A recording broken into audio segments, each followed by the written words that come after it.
बुड़ी युवक मृत्यु।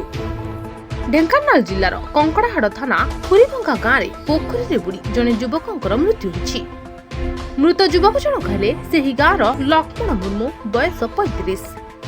सूचना अनुसार लक्ष्मण आज संध्या समय बिलरे चाष काम सारी गाँ पाखरे थिबा पोखरी को गाधोइबा पई जाइथिले। गाधोइबा समय असावधानता वशतः पोखरी भितरे तांको गोड़ खसी जाइतला, जहा फଳରେ से पोखरी भितरे बुड़ी जाइथिले।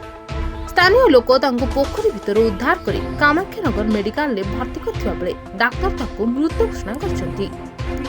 एने मेडिकल परिसर रे शोकाकुल परिवेश सृष्टि होइछि।